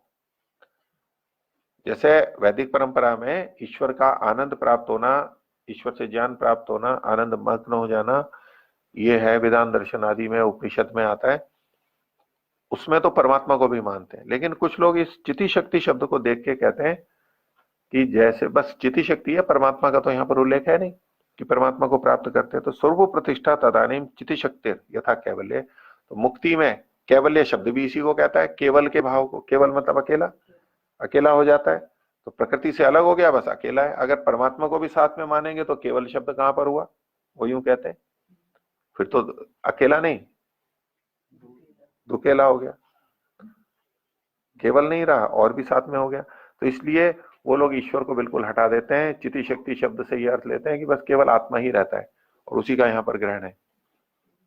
लेकिन प्रकृति से हट करके परमात्मा के आनंद में स्थित रहता है, इसमें भी केवलपना है, उन सबसे प्रकृति से हटा हुआ है वो। तो मुक्ति में, मुक्ति जैसी स्थिति यहाँ पर होगी, ये संप्रज्ञात और असंप्रज्ञात दोनों पे लागू होगी। कैसे? असंप्रज्ञात में तो घटी जाएगी, जैसे मुक्ति में ईश्वर के आनंद में आत्मा रहता है, ऐसे ही असंप्रज्ञात में भी ईश्वर के आनंद से युक्त होता है। और जैसे मुक्ति में क्लेशों से रहित रहता है, ऐसे ही असंप्रज्ञात समाधि में भी क्लेशों से रहित रहता है, क्योंकि वृत्ति ही नहीं है वहां पर। तो चिति शक्ति वैसी होती है जैसी कैवल्य में है। यह असंप्रज्ञात वाले की दृष्टि से अर्थ हुआ। जब संप्रज्ञात में अर्थ घटाते हैं, तदा द्रष्टु स्वरूपे अवस्थानम, संप्रज्ञात में जब हम घटाते हैं तब भी ऐसे घटाएंगे कि संप्रज्ञात समाधि में सब विषयों के हटने पर अन्य कोई आलंबन नहीं है, आत्मा का ही आलंबन है और आत्मा का ही उसको बोध हो रहा है। तो उस समय में जो आत्मा अपनी स्थिति में रहता है, अपने शुद्ध रूप में आत्मा का साक्षात्कार होता है, वैसा ही मुक्ति में भी होता है। मुक्ति में भी जो आत्मा है वो अपने स्वरूप को ठीक ठीक जानता है, यहाँ पर भी संप्रज्ञात समाधि में अपने स्वरूप को यानी आत्मा के स्वरूप को ठीक ठीक जानता है। तो ये दोनों तरफ घटेगा। स्वरूप प्रतिष्ठा तदानीम चिति शक्ति यथा कैवल्य। हाँ, ओम। अद्वैतवाद में है कि आत्मा अपने स्वरूप में स्थित हो जाती है, यानी परमात्मा को ही वो एक रूप मानते हैं अद्वैत में। हाँ। तो वो जैसे समुद्र में मिल जाती तो समुद्र से ही नदी बनती, वापस मिल जाती तो एक रूप हो जाती है, तो वहां द्वैत नहीं रहता। वहां केवल समुद्र ही बचेगा, यानी परमात्मा ही बचेगा। इस स्थिति को कैसे स्पष्ट कर पाएंगे यहाँ पे? नहीं, उस स्थिति को हमें यहाँ स्पष्ट करना ही नहीं है, हम उसकी पुष्टि करेंगे नहीं। वो तो सिद्धांत उदाहरण ही गलत है, उदाहरण ही गलत है। वहां उदाहरण क्या है कि जैसे समुद्र से जल निकला फिर नदी बन करके वापस समुद्र में गया, तो ये दृष्टांत क्या है कि समुद्र सर्वव्यापक तो है ही नहीं, एक देशी है, कितना भी बड़ा है लेकिन एक देशी है। तो जो एक देशी है उससे किसी का निकलना और वापस उसमें मिलना हो सकता है, लेकिन ईश्वर तो सर्वव्यापक है। तो सर्वव्यापक में से किसी का निकलना संभव ही नहीं है, अलग होना संभव ही नहीं है। तो क्या तो उससे निकलना और क्या उससे अंदर जाना, कुछ नहीं। और समुद्र है वो तो सावयव है, उसके कण हैं तो अलग अलग होता है, लहरें होती हैं, बिंदु अलग होते हैं। परमात्मा तो अखंड एक रस है, अविभाज्य है, उसके टुकड़े ही नहीं होते, अवयव ही नहीं है उसमें, निरवयव है। तो ऐसे में उसका कुछ अलग होना वो सिद्धांत के विरुद्ध जाता है। वो फिर अगर उसके टुकड़े हो रहे हैं तो वो अनित्य हो जाएगा, जबकि परमात्मा नित्य है। अगर उसके टुकड़े होते हैं तो वो विनाशी हो जाएगा, जबकि परमात्मा अविनाशी है। इसलिए वो दृष्टांत ही गलत है। उस दृष्टांत को यहाँ घटा के समझें हम, गलत को ढाल के यहाँ घटा के समझने की जरूरत ही नहीं है, वो तो खंडित होगा, इससे वो होगा ही नहीं यहाँ पर। ठीक है, आगे देखिए चौथे सूत्र की भूमिका। व्युत्थान चित्ते तो सती तथापि भवंती न तथा। पीछे चिति शक्ति के लिए कहा कि अपने स्वरूप में स्थित रहती है। अब ये कहते हैं कि जब चित्त का व्युत्थान दशा होगी, देखो पीछे जो अवस्था हमने चित्त की 5 भूमियां की थी, तो चित्त, मूढ़ और विक्षिप्त, एकाग्र और निरुद्ध, ये तो समाहित अवस्थाएं हैं, समाधि की अवस्थाएं हैं। एकाग्र और निरुद्ध समाधि की अवस्था, इसको हम कहते हैं समाहित, समाहित चित्त हुआ है। और उससे भिन्न जो प्रारंभ की 3 है उसको कहते हैं व्युत्थान दशा। समाधि से उठ करके जब वो चलता है, फिरता है, खाता है, ये सब करता है, अथवा जो सामान्य व्यक्ति भी बिना समाधि में जाने वाले अपना सब लौकिक व्यवहार करते हैं, वो अवस्था कहलाती है व्युत्थान अवस्था, समाहित अवस्था और व्युत्थान अवस्था। तो समाहित अवस्था में तो तदा दृष्टु स्वरूपे अवस्थानम, तदा का मतलब समाहित अवस्था में तो दृष्टा की अपने स्वरूप में स्थिति होती है, या दृष्टा के स्वरूप में स्थिति होती है। अब दूसरा है उससे भिन्न अवस्था है वो व्युत्थान चित्त। तो जब चित्त व्युत्थान दशा में होता है तब क्या होता है आत्मा का, तो व्युत्थान चित्ते तो सती, व्युत्थान चित्त की अवस्था होने पर तथापि भवंती, तथा भवंती अपि, अपि शब्द को इधर ले लेंगे। भवंती जो है ये बड़ी ई की मात्रा है। एक भवंती होता है भवती, भवतः, भवंती, भू धातु के लट लगा के प्रथम पुरुष का बहुवचन, वो भवंती होता है होने वाली बहुत सारी। ये वो भवंती नहीं है, ह्रस्वीकार नहीं है, बड़ी दीर्घ की मात्रा है। भवंती होती हुई, चिति शक्ति भवंती होती हुई, एक वचन, ये क्षत्रिय प्रत्यय का प्रयोग है। चिति शक्ति भवंती, तो चिति शक्ति तथा भवंती अपि, वैसी होती हुई भी न तथा वैसी नहीं होती है। व्युत्थान दशा में आत्मा वैसा होते हुए भी वैसा नहीं होता, वैसा होते हुए भी वैसा नहीं होता है। क्या भाषा है, वैसा होते हुए मतलब अपने स्वरूप में स्थित होते हुए। तो जब समाहित अवस्था होती है तब तो दृष्टा अपने स्वरूप में स्थित है आत्मा। तो जब व्युत्थान दशा होती है तो क्या आत्मा अपने स्वरूप में स्थित नहीं होता है, ये प्रश्न आएगा ना। व्युत्थान दशा में आत्मा अपने स्वरूप में स्थित नहीं होता है। ऐसे ही कहेंगे जब समाहित अवस्था में अपने स्वरूप में है तो व्युत्थान दशा में अपने स्वरूप में नहीं है। तो क्या उसका स्वरूप बदल गया? अगर व्युत्थान दशा में आत्मा अपने स्वरूप में नहीं है, इसका मतलब क्या हुआ, स्वरूप बदल गया। और यदि आत्मा का स्वरूप बदलना मानेंगे तो क्या एक गुण मानना पड़ेगा, उसमें क्या दोष आ जाएगा, परिणामी आएगा और अनित्यता का दोष आ जाएगा, नित्य नहीं रहेगा फिर वो। तो एक तरफ हमारा सिद्धांत है आत्मा नित्य है, अपरिणामी है, उसमें बदलाव नहीं होता है। तो चाहे समाहित अवस्था हो चाहे व्युत्थान अवस्था हो, आत्मा तो जैसा है वैसा ही रहेगा, अंतर क्यों होना चाहिए? तो फिर वहां क्यों पीछे कह दिया तदा दृष्टु स्वरूपे अवस्थानम? आत्मा तो अपने स्वरूप में हमेशा ही रहता है, चाहे व्युत्थान दशा हो चाहे समाहित अवस्था हो। तो समाहित अवस्था में तो अपने स्वरूप में रहता ही है, व्युत्थान दशा में भी, व्युत्थान चित्ते तो सत तथा भवंती अपि चिति शक्ति, वैसी होते हुए भी, वैसी मतलब अपने स्वरूप में होते हुए भी, न तथा वैसी नहीं होती है, अपने स्वरूप में होते हुए भी वैसी नहीं होती है। तो मूलतः तो आत्मा अविकारी वैसी की वैसी है, लेकिन वृत्तियों के कारण से वो उस समय वैसी नहीं प्रतीत होती है, वैसी होती हुई भी वैसी नहीं होती है। अब इसको थोड़ा समझिए, ऐसा कैसे है कि वैसी होती हुई भी वैसी नहीं होती है? जब वैसी है तो वैसी ही है, ऐसा ही कहना चाहिए। वैसी है तो वैसी ही तो होनी चाहिए, पर कहते हैं वैसी होते हुए भी वैसी नहीं है वृत्तियों के कारण से। तो देखिए इसके लिए एक उदाहरण समझिए कि ऊपर है चंद्रमा आकाश में पूरा, बच्चे ने कहा माँ को कि मेरे को चंद्रमा मामा दो, और माँ कहे नहीं चंदा मामा दूर के। चंदा मामा कितने दूर दूर रहते हैं, पास में थोड़ा रहते हैं। चंदा मामा दूर के, और आगे क्या बोलते हैं, पुए पकाए बूर के। तो चंदा मामा तो दूर के, बच्चे ने जिद पकड़ ली कि भाई चंदा मामा चाहिए मेरे को। तो माँ ने क्या किया, एक थाली रख दी नीचे और उसमें पानी भर दिया, बोले कि देखो ये चंदा मामा है, दिख रहे हैं उसको चंदा मामा, ले लो ये रहे पास में रहे चंदा मामा। और अब वो पानी हिल रहा है, बच्चे ने हाथ मारा, अब वो पानी हिल रहा है चंद, तो चंद्रमा कैसा है अब, नहीं जिसमें जैसा उसमें दिखाई दे रहा है हिलते हुए पानी में, वो कैसा है चंद्रमा, अपने स्वरूप में है या नहीं है? नहीं है। तो किस स्वरूप में आ गया? ऊपर तो गोल स्वरूप है उसका स्थिर, या पानी में किस स्वरूप में दिखाई दे रहा है चंद्रमा? तिरछा मिर्चा टेढ़ा मेढ़ा दिखाई दे रहा है ना, झिलमिल, कभी ऐसा कभी तीखा, एकदम पूरा गोल नहीं दिखाई देगा। गोल दिखते हुए भी तो टेढ़ा मेढ़ा दिखाई देगा क्योंकि पानी हिल रहा है। तो अब कहें कि जब पानी हिलना बंद हो जाए तो चंद्रमा अपने स्वरूप में आ जाता है। किस स्वरूप में? गोल है तो गोल रूप में आ जाता है, या जितनी कला है उतने में आ जाएगा। और जब पानी हिल जाता है तब तो अपने स्वरूप से हट जाता है। लेकिन क्या वास्तव में चंद्रमा अपने स्वरूप से हट गया है? तो चंद्रमा अपने स्वरूप में होते हुए भी वैसा नहीं होता है। चंद्रमा अपने स्वरूप में होते हुए भी वहां ऊपर, यहां अपने स्वरूप में नहीं रहता, वहां हिल जाता है, वो तो टेढ़ा मेढ़ा हो जाता है। अपने स्वरूप में होते हुए भी वैसा नहीं हो रहा है।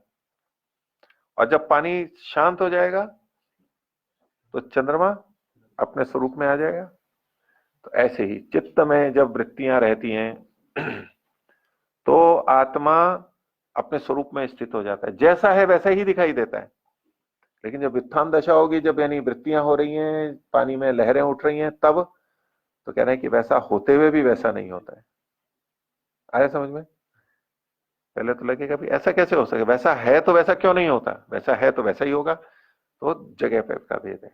चंद्रमा वैसा होते हुए भी यहां वैसा नहीं है अभी। तो ऐसे ही आत्मा स्वरूपतः वैसा ही होते हुए वृत्तियों के कारण से वैसा दिखाई नहीं देगा। यह है व्युत्थान दशा में। तो इन्होंने पूछा कथम तरी, ऐसा क्यों, फिर कैसा होता है? तो दर्शित विषयत्वात्, चूंकि दर्शित विषय वाला है। दर्शित विषय का मतलब है दिखाई जाती है, दिखाए जाते हैं विषय जिसके लिए, ऐसा वो दर्शित विषय। दर्शिता विषया यस्मै, जिसके लिए विषय दिखाए जा रहे हैं। विषय मतलब ये शब्द स्पर्श रूप रस गंध किसके लिए दिखाए जा रहे हैं? आंखों के लिए, कानों के लिए, मन के लिए, किसके लिए दिखाए जा रहे हैं? आत्मा के लिए। तो जितने भी विषय दिखाए जा रहे हैं शब्द स्पर्श रूप रस गंध, वो आत्मा के लिए है। तो ऐसा दर्शित विषय वाला होने से, क्योंकि आत्मा के लिए ही सब कुछ दिखाया जाता है, तो उसमें आत्मा की क्या स्थिति बनती है? चौथा सूत्र बोलिए, वृत्ति सारूप्यम इतरत्र। इतरत्र मतलब उससे भिन्न अवस्था में, इतर दूसरी जगह पे। पहले था समाहित चित्त, तो समाहित से भिन्न जो इतरत्र दूसरी अवस्था है यानी व्युत्थान दशा, उस समय वृत्ति सारूप्यम, वृत्तियों के जैसा हो जाता है। स्वरूपता, सारूप्य मतलब स्वरूपता, वृत्तियों के जैसा आत्मा बन जाता है। जैसी वृत्ति वैसा ही बन जाता है। बस व्युत्थान दशा में जैसी वृत्ति वैसा, तो वो अपने स्वरूप में होते हुए भी अपने स्वरूप में दिखाई नहीं देता है, वो वृत्तियों जैसा दिखाई देता है। जैसे भी हमारी वृत्ति होती है, जिस भी वस्तु को देखते हैं, जैसे भी भाव होते हैं, वो सब हो जाएंगे। भाष्य, व्युत्थाने या चित्त वृत्तयः, व्युत्थान दशा में जो चित्त वृत्तियां होती हैं, तो व्युत्थान दशा चित्त की किन भूमियों में मानी जाएगी? क्षिप्त, मूढ़ और विक्षिप्त, ये व्युत्थान दशा है। और एकाग्र और निरुद्ध कहेंगे समाहित अवस्था, समाहित स्थिति। तो व्युत्थाने या चित्त वृत्त है, व्युत्थान दशा में जो चित्त की वृत्तियां होती है, कोई भी हो, तद अविशिष्ट वृत्ति, उनसे अविशिष्ट वृत्ति वाला, विशिष्ट मतलब तो होगा भिन्न वृत्ति वाला, और अविशिष्ट का मतलब है अभिन्न वृत्ति वाला, यानी समान वृत्ति वाला। पुरुषः, पुरुष वैसा ही होगा। जैसी वृत्तियां चित्त की वृत्तियां होंगी वैसा ही पुरुष भी होगा। अभी हमारी ऐसी स्थिति है, जैसी चित्त की वृत्तियां वैसे ही हम हैं, हम अपने को वैसा ही समझ रहे हैं, वैसा ही ज्ञान हमारे को हो रहा है। तो इस व्युत्थाने याश्चित्त वृत्तयः तदविशिष्टः, तदविशिष्ट वृत्ति पुरुषः। तथा च सूत्रम, ये पंचशिक आचार्य का एक सूत्र है, वचन दिया है इन्होंने, व्यास भाष्य में उद्धृत किया है, ये विपरीत अल्पविराम में है। तो ये व्यास भाष्य का अपना वचन नहीं है, ये व्यास भाष्य में किसी और का वचन उद्धृत किया गया, ये पंचशिक आचार्य का सूत्र है। पंचशिक आचार्य का नाम कहाँ सुना था? सांख्य दर्शन में, उनका शास्त्र था, उसका ये वचन यहाँ पर दिया है, एकमेव दर्शनम ख्यातिरेव दर्शनम। बस एक ही दर्शन है, दो नहीं है। और क्या दर्शन है? ख्यातिरेव दर्शनम, बस ख्याति ही एक दर्शन है। इसके दो तरह से अर्थ होते हैं।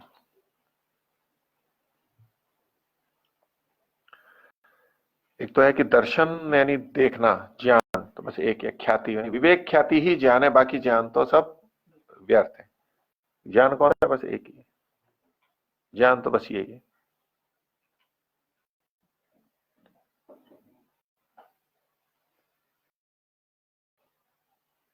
एक ही ज्ञान है बस, बाकी ज्ञान ज्ञान नहीं है, एक ही ज्ञान है। कौन सा? ख्याति, विवेक ख्याति ही ज्ञान है। एक तरह से तो ये अर्थ करते हैं इसका, लेकिन यहाँ वास्तव में ये अर्थ नहीं है। यहाँ प्रसंग क्या है कि हमारा सबका जो दर्शन होता है बस वो एक ही होता है, एकमेव दर्शनम। क्या? ख्यातिरेव दर्शनम। बुद्धि में जो ज्ञान होता है बस वही हमारे को सबको होता है, चाहे व्युत्थान हो चाहे कुछ भी हो, सबको वही ज्ञान होता है, जो बुद्धि में आता है वही हमारे को ज्ञान होता है।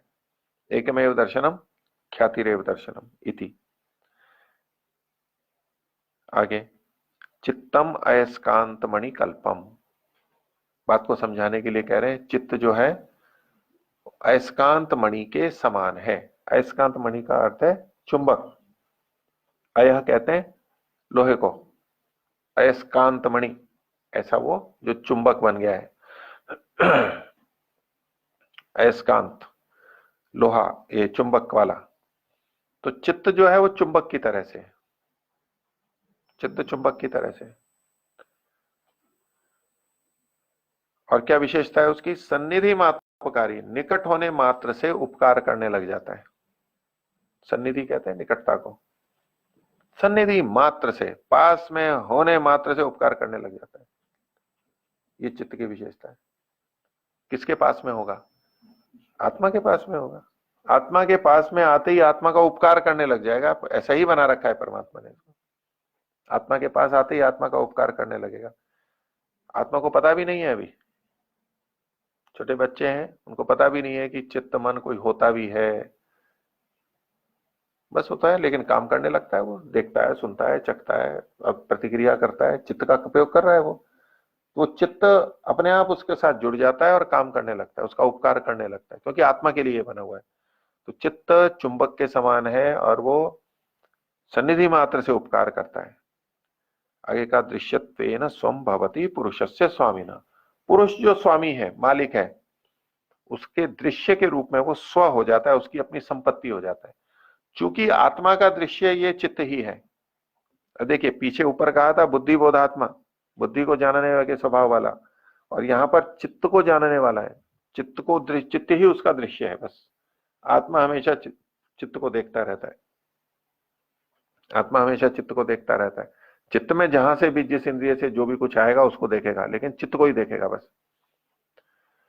तो चूंकि चित्त उसका दृश्य है, आत्मा तो है दृष्टा, और दृश्य का मतलब है जिसको देखा जाना है, जो देखे जाने योग्य है, उसको दृश्य कहते हैं। तो चित्त है दृश्य, तो आत्मा का दृश्य चित्त हुआ। तो दृश्य के रूप में वो आत्मा का स्व होता है, संपत्ति होता है, और पुरुष ये है स्वामी। और ऐसा होने से वो सदा उसको जानता रहता है। तस्मात् चित्त वृत्ति बोधे पुरुषस्य अनादि संबंधो हेतु। चित्त की वृत्तियों को जानने में, आत्मा चित्त की वृत्तियां जानता रहता है, तो चित्त वृत्ति के बोध में जानने में पुरुष का अनादि संबंध हेतु है। अनादि काल से चला आ रहा संबंध ये कारण है। भाई आत्मा चित्त की वृत्तियों को क्यों देखता है, क्यों जानता है?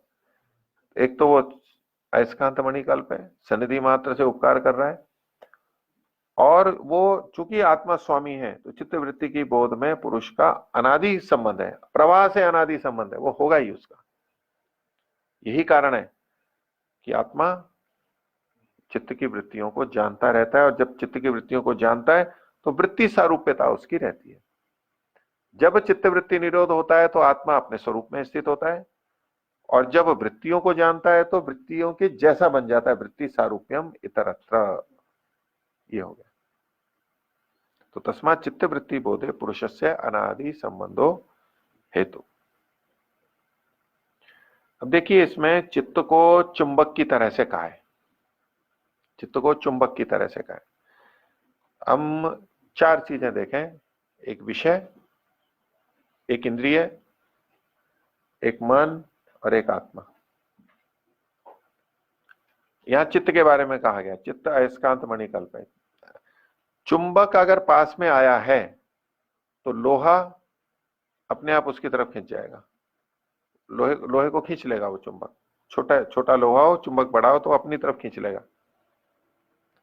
अपने पास में यूं ले लेगा। तो आत्मा और मन के संदर्भ में जब ये कहा जा रहा है तो चित्त को तो अयस्कांत मणिकल्प कहा है, तो आत्मा क्या हो जाएगा? आत्मा लोहा होगा। दोनों की तुलना देखेंगे तो दृष्टांत में तो आत्मा मन को खींच रही है या मन आत्मा को खींच रहा है? इस दृष्टांत से तो यही लगेगा ना, आत्मा मन को खींचता है या मन आत्मा को खींचता है? उल्टा हो गया। अच्छा, इसको देखो, इंद्रियां मन को खींचती हैं या मन इंद्रियों को खींचता है? विषय इंद्रियों को खींचते हैं या इंद्रियां विषयों को खींचती हैं? दोनों बोल रहे हैं।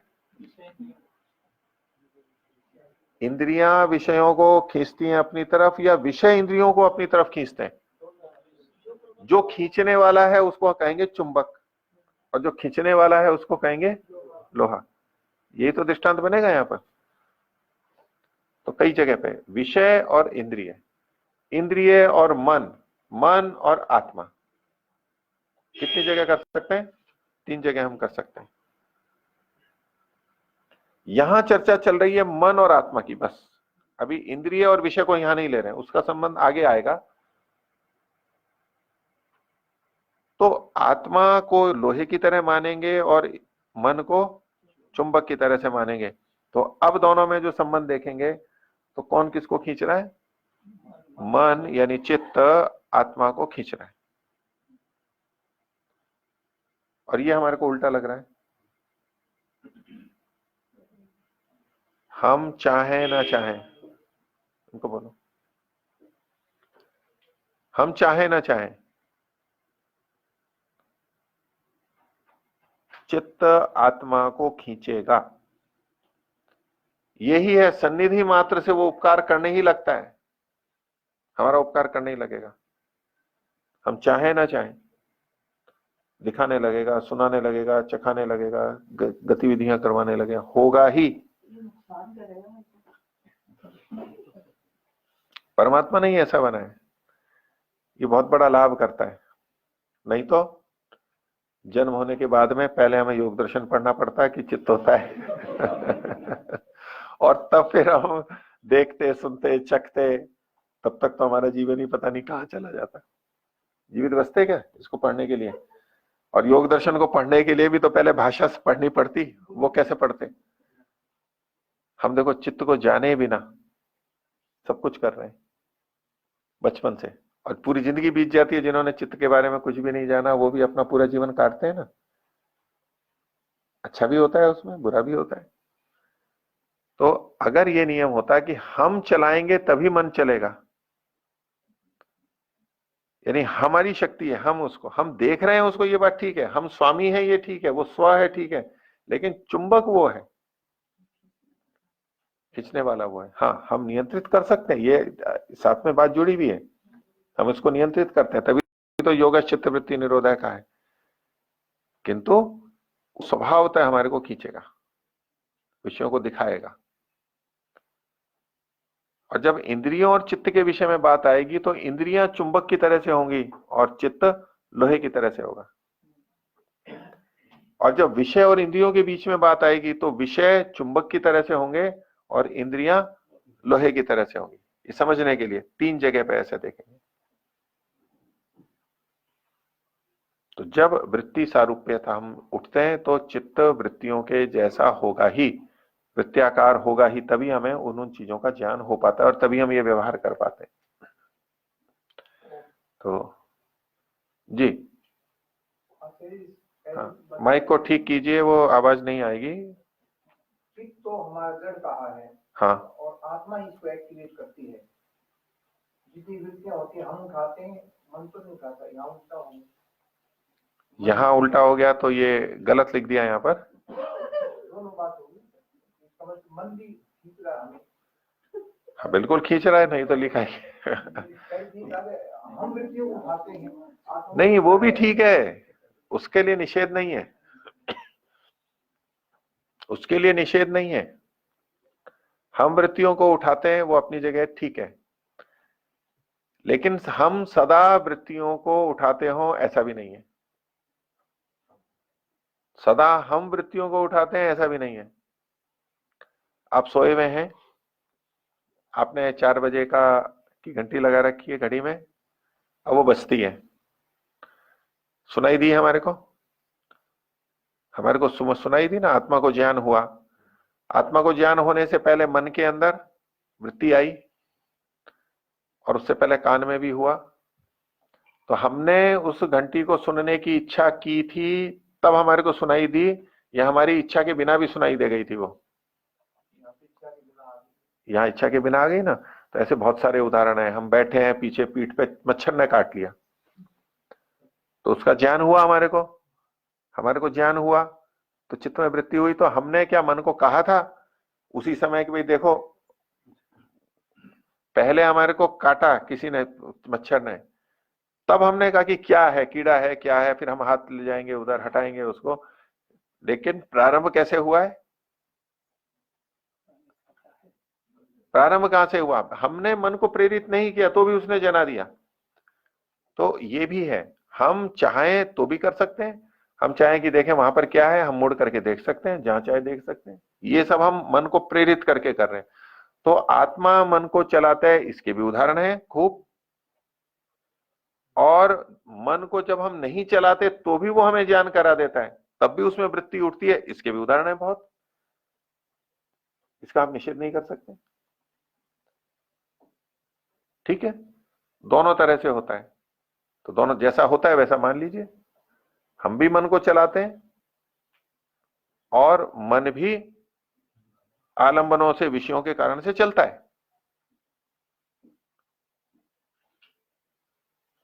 यहां जो कहा गया है कि मन हमें इंद्रियों से जोड़ देगा, मन सन्निधि मात्र से उपकारी है, निकट रहने से उपकार कर देता है, हमें कुछ करने की आवश्यकता नहीं, वो बना हुआ ही ऐसा है।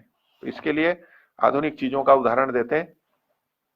तो आजकल हम हवाई अड्डे और कहीं मॉल वगैरह में जाते हैं तो दरवाजे अपने आप खुल जाते हैं।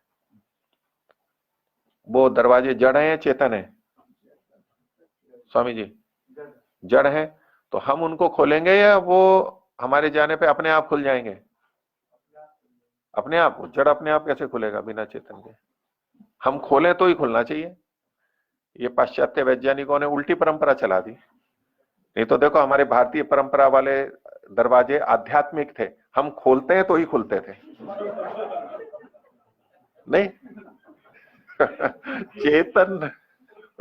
चेतन जड़ को चलाता है, ये हमारा अध्यात्म है। तो हमारे दरवाजे सारे कैसे हैं? आध्यात्मिक है। हम खोलते हैं तो खुलते हैं, अपने आप नहीं खुलते। अब इन्होंने ये तो आत्मा परमात्मा को मानते नहीं है, पाश्चात्य वाले वैज्ञानिक, तो इन्होंने जड़ को अपने आप चलाना बता दिया। तो विज्ञान कभी प्रकृति के विपरीत नहीं जाता है, प्रकृति में व्यवस्था है। तो वहां किसी ने, वैज्ञानिक ने, बनाने वाले ने ऐसी व्यवस्था कर रखी है कि हम जैसे ही पास में पहुंचते हैं वो खुल जाते हैं। ये क्या है, हमारी सन्निधि मात्र से वो हमारा उपकार करने लग जाते हैं। इसके लिए हमें चेतन उसको खोलने की आवश्यकता नहीं है, वो रचना ही ऐसी है। और हवाई अड्डे पे और सब जाते हैं, हाथ नीचे डालते हैं, पानी आ जाए, पानी अपने आप आने लगता है, हाथ हटा लो बंद हो जाता है। मूत्रालयों में भी होता है और बहुत जगह ये सेंसर लगे हुए होते हैं।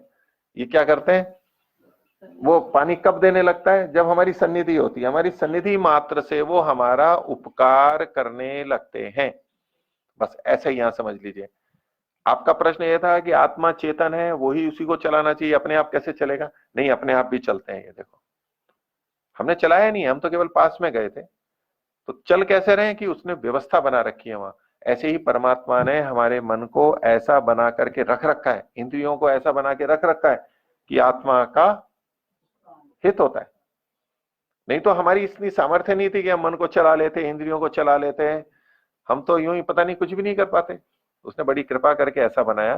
तो ऐसा मानने में कोई आध्यात्मिक हानि नहीं है। ये अपने आप भी चलते हैं और हम भी चलाते हैं।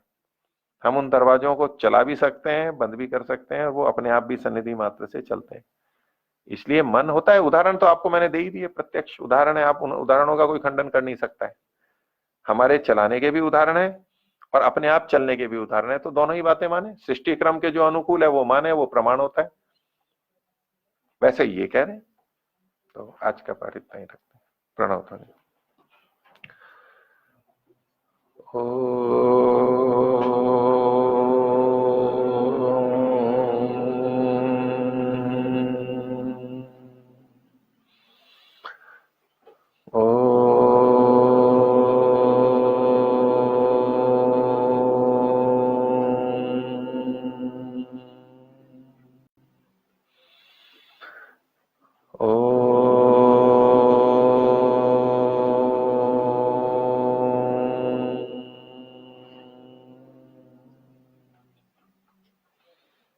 सभी को